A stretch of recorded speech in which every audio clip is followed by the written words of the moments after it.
Look at that. You gotta, you're in, it's tight. Life would have been amazing. All right, Matt Adcock, Security NIQ. What are we in? What is even happening here? So this is a Radical SR3. It's a prototype race car. So runs a Hayabusa motorbike engine, very fast, lots of downforce. This is wild, by the way. And first off, why aren't we driving, by the way? Just tell me. We might have blown the water pump. Earlier this morning, we were out on the track and the water pump blew, and unfortunately we don't have a spare one. So. Things happen, but you know, I loved how you went to all these different places and there's this community where you can ask everyone from some parts and they may have something and you never know. Yeah. Right? So I started CISO Crowd as I became head of InfoSec and didn't have a clue of what I was doing. So how do you learn? Learn from sharing knowledge, and so set up this community to share with my peers about what they're doing, how they're approaching problems, and it's actually a fair question, right? Because otherwise, when do you get the opportunity? Because otherwise, day in, day out, 9 to 5, you're working on your stuff. Yeah. This is the one time where you're able to get out of that and actually do knowledge share, do part sharing, whatever it might be. Yeah, definitely. We get to talk to, as you see, the people around here today, talking about what they're doing for different problems and how they've approached it, or a problem that nobody might have thought about, but somebody might have a different way of thinking about that problem. So yeah, we definitely get a lot out of the community. You know, one of the best things I think about like this community that you've built here and like just CISO Crowd and in general is that every single person I talked to here was like, oh yeah, by the way, like this is what we're here for, and also I'm part of CISO Crowd, if that makes sense. Yeah. They didn't just say, oh, I'm attending. They actually say, I'm part of this. Yeah, they're part of CISO Crowd. It's a group, it's a membership, a community. We share that knowledge, and everybody feels a part of a team. Yeah, absolutely. I think what's so cool is that if you go in and do that, then it's like you're part of a racing team, right? Yeah. Everybody's got a part to play, and not everybody can know the solution to every problem. So. Fair. But tell me, like, what made you do the whole racing thing? And also, love the wrap, buddy. Yeah, it's good. Dope.security, wrapped in a stealth black. It's very cool. It's been looking new for today. No, it's very interesting. But like, what made you get into racing and cars and this and that? Cars been my passion. I think probably being neurodiverse and having some ADHD. I like to get the dopamine from the speed and the. It helps so much though, right? Yeah. Going in, having the vibe, the pressure and everything, and then also being able to go in and actually do the races, right? And then you got to learn every track differently, how you set the car up differently. It's a bit like setting up a simmer maybe, or a seam tool. I'm gonna put on my sunglasses for that one. There you go. And then making sure the car's always working. Unfortunately today not. It had been very much checked through solidly, but sometimes something got missed, and it didn't work today. But when it comes to this stuff, like you've learned a lot from like whether it's racing or actually going in and being in cybersecurity for so long. But you got to tell me, like, how did you actually get started? So I started doing go-karting and then going through different levels of motorsport, and then eventually giving up on being a professional. So you started from the bottom, and then how about on the cybersecurity side? Yeah, so cyber, that was taking an opportunity in IT to move into cybersecurity when I was back at Blackberry, and just enjoying the problem solving of cybersecurity rather than IT, and and looking at. It's kind of a mixture now, right? Yeah, definitely. Yeah. But what would you say is like the biggest problem that you had to solve in cyber, or one of the most interesting ones recently? Most interesting merging two big companies together. Fair. Trying to make the different decisions on which standards we go to, and making sure we don't lower one of the company's cybersecurity postures whilst trying to integrate. Yeah. And a lot of it, big problems with it, but good fun.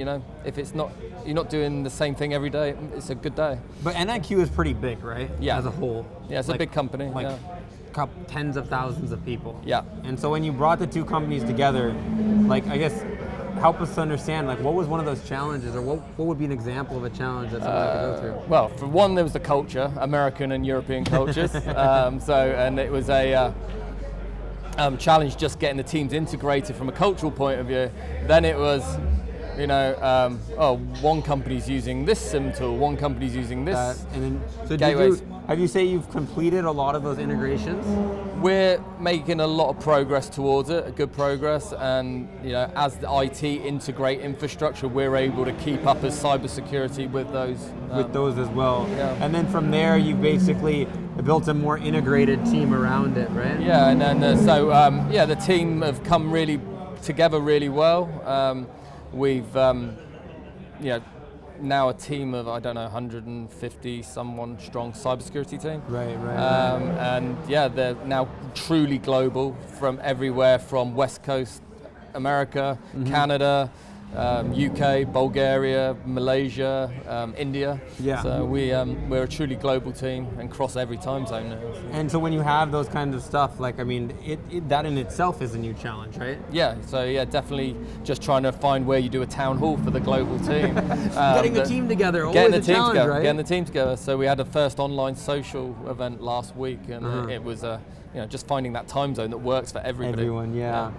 Unfortunately, having done it for a long time, California, even though I look Indian, technically I'm born in California, so there's a bit of a different culture between that and what we do in Ireland and also in India, but bringing everyone together and you're united by the work that you're doing. Yeah, that's the cool part. Yeah, definitely. So would you say going through this, is it still just the beginning of your journey at NIQ? Oh, definitely beginning of a journey. We've got a long road ahead of making things work seamlessly. But it's been a great journey. The team at NIQ have been great. The team at GfK have been great, and we're working very well.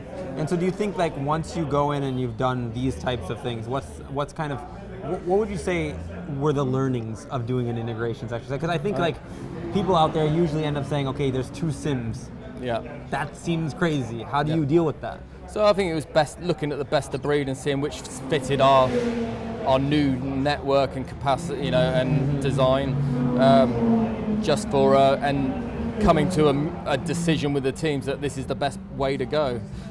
Sometimes I had to make the decision that not everybody disagreed with, but that's what my job's to do. Sometimes making a difficult decision. It's not a democracy, right? No. You take in, you have to make the decisions, and ultimately that's what you do. Yeah. But was it are there multiple things like that? Like for example, SIM integration, or meaning a kind of a merging of the two, or is there something else? So we've took an approach of this company's using this company's using that. Do we want to get rid of it and pull something in that's new to fix, to solve that problem, or that works better for us? Right. Or have we take the product that NIQ are using and drop the one that GfK uses, or vice versa? So we've done and I think it's going well so far. What's so interesting is because there's that scale, right? So whenever I look at companies like yours, where it's we're in the tens of thousands, 70,000 people, you actually have that scalability to see that the single difference that, for example, a DMARC configuration could make. Tell me about that. Have you seen that before? Yeah. So I mean, we implement our mailbox security across the whole company now, and making that one solution, where before we had one product at GfK and one product at NIQ, and just having that put in place, reducing the amount of spam and phishing emails that we're getting coming through, that made a big difference. And so, but because of, when you say a big difference, it can make 0.1% difference, but that actually is a lot, right? Yeah, in the noise that we have, Damn, that's crazy, because it's some people don't see it. For example, with us, if we make a change on that, you don't actually see what's happening, right? But with this, you actually can completely impact everything, right? I think that's a huge change, let's call it, per to say. But tell me, what's your biggest pet peeve about cyber? Biggest pet peeve? Lots of tools out there that claim to be the silver bullet, and that is my biggest. Do you hate the phrase silver bullet? Well, I hate the vendor who's solved a problem that there isn't really a problem as well. There's and when you those tell damn them, startups, especially startups. Those startup founders, what do they think they're doing?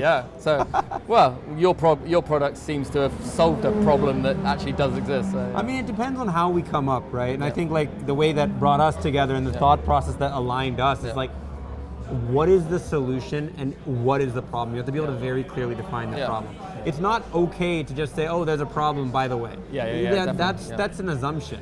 Yeah. But being able to actually define and say and convince this is a problem that we should actually solve. Yeah, definitely. Yeah. And I mean, I think that's similar in cyber as well, right? And so definitely. do you have like this favorite technology over the past 10 years? Favorite technology over the last 5 years, let me see. Do I have a favorite technology? I used to be a big fan of the work Palo Alto and NIR did, but well, that was a big evolutionary change, right? Yeah, definitely. It's like, hey, moving from a different type of firewall to the new one. Yeah, so definitely what NIR did and how he solved the problem versus how the old company did. What would you say is the biggest change there? The biggest change? That made you think of that? To make me think of, differences, you mentioned, hey, like what you were doing at Palo Alto was different. Like what would you say is like one of those changes that... Just simplifying it, the way a firewall works and how you can tune the firewall, the way he made it simple. Yeah, it was very terminal-like before, right? And now if you look at like an ASA box versus Admiral. Not so straightforward. And then I think like that simplification, but do you believe in for example, people say there's cybersecurity, there's big skills difference and this and that. Like, what's your comment on that? I think people need to be more creative and open to other people coming in from other industries that have got skills that can be transferable. I've hired from ex-forces, I've hired from police force and detectives because of their thought processes and the way they work. There is a meshing of like different talents there, right? I think, I guess in a lot of ways, it's not like anyone can join cyber in a lot of ways, right? No, but I think we always if this guy needs to have this guy needs to be 5 years experience of doing this, and do they really need that 5 years experience? We could be, sometimes spend less time looking for people and spend the time training them. But if you think there's a lot of people out there that want to get into cybersecurity, they're like, hey, I actually enjoy it. And there could be people that actually have experience. It could be someone who doesn't have experience. But what would you say that someone that wants to go in and become you one day? I think someone who comes to be me, I'd advise not to. For a start. I love it. Why not? But why not? It can be very stressful. It can be, it's a lot of, I enjoy it. I thrive on the stress, but some people don't, and it's not for everybody. One bit of advice was, take opportunities, look around, network. Talk to everyone. Talk to everybody, learn from other people's mistakes, and just try and understand how their brains are thinking. It's interesting that you say hey, it can be stressful, but what do you think drives so much of that stress? I think the constrained budgets that CISOs have to deal with, and companies not necessarily understanding the full risk of or having the risk appetite that a CISO doesn't necessarily want to have. So you have to build a business case basically. Yeah. So trying to take a board through that journey of understanding what the true risk and loss could be if they have a cyber incident is driving that properly. And being able to rethink that business case as well, because sometimes what you say in the beginning may not be what people say later, right? It's tough, man, because there isn't an unlimited budget. Right? Yeah, no, it's definitely not an unlimited budget, and that's where my job, you have to decide where you put that investment to reduce the risk the most. Yeah, or get the most output, for example, right? Yeah, hey, how can we make sure that we use something that's easier and more flexible and very easy to operate versus using something that's super complicated, and then now we're just stuck attempting to do it. Which is one of the things I liked about your dope security. You said one of the first sentences you said to me that we don't have SEs and everybody in the company can operate the solution. It comes a bit from heart, but when you work in cybersecurity for a long time, there's different areas, right? There's a services company, there's a product engineering company. Ultimately, I would classify myself as not an engineer. I'd classify myself as a product manager. That's what I did for most of my career. And when you look at product management, the goal should always be, how do I make this capable of being used by anyone? Definitely. you can't go to one of my friends that work in, say, for example, music or videos or acting or whatever, and say, oh yeah, what do you do? Cybersecurity. Okay, great, but what do you do? Yeah. I have to tell them. Yeah, we yeah. block Pornhub.com. It should be simple. It's parental controls. Yeah, for adults. Exactly, for your employees. And then that's where I think even what I like about you is how do you make the simple, or how do you like simplify the complex? Yeah. It doesn't need to be that complicated. Make things easy to use. Yeah. And then people will take that, and if we do that, if you and I do that, then we can actually change and educate other people. Yeah, definitely. As well. Yeah, so the last but not least, you're a big supporter of the, let's call it the David and Goliath story, right? You love supporting the underdogs and everything like that. But like, how could you do that, or how would you recommend other people to do that, or what would you recommend other CISOs to really do? I think looking at the people that are out there trying to paradigm shift, make a change in technology, that makes things easier, simpler, better for the end user.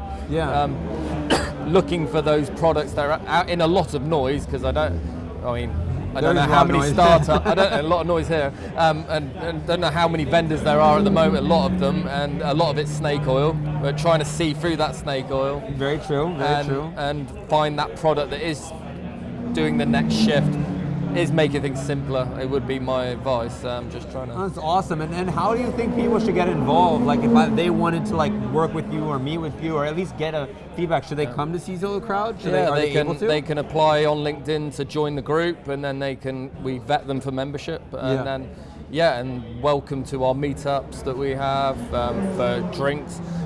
We do these track days, as you say. We do shooting events, we do all sorts of things. So we mix it up. So and try to get an online events for people who live far and wide and not around London or Manchester. You can help them get a Slack community or whatever it might be. Yeah, and we do Zoom meetings and things for people to join and talk about different topics. Oh, that's perfect, man. And I think I cannot thank you enough for being such a big believer and supporter for Dope. You are dope. Yeah. Thank you again for the wrap. And again, I'm going to see you super soon. So I'll catch you next time. And hopefully the car's working next time. Room. Yeah, we'll go.